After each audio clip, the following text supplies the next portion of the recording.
Number 4. A sea otter is trying to float for 1,000 minutes. In the first week, she floated for 567 minutes. How many more minutes does she need to float in order to reach her goal of 1,000 minutes? This is a subtraction problem.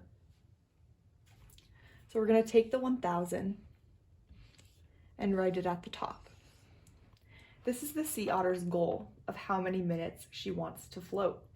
And we know that she's already floated for 567 minutes. So in order to figure out how many more minutes she needs to float to reach her goal of 1,000 minutes, we need to take the 567 and subtract it from the 1,000. Make sure as you're writing this on your piece of paper that you're lining up the numbers properly.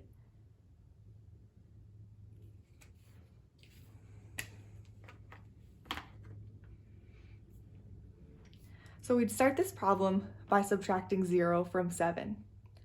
But because the 0 is at the top and it's smaller than the 7, we need to use the bigger bottom borrow method.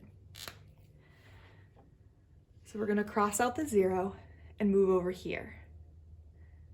There's a 0 at the top again and a larger number at the bottom, which means we can't borrow from this number.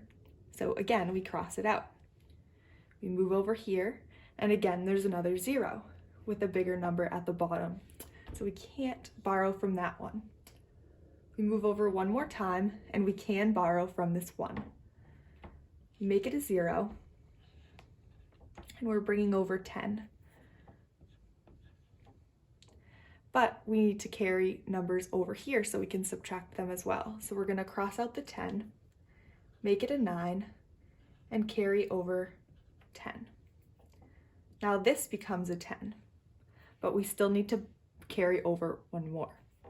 So we cross out the 10, make it a 9, and carry over again, making this a 10. Now we're ready to subtract. 10 minus 7 is 3. 9 minus 6 is 3. 9 minus 5 is 4. And we have nothing left over here to subtract. So our answer is 433 minutes.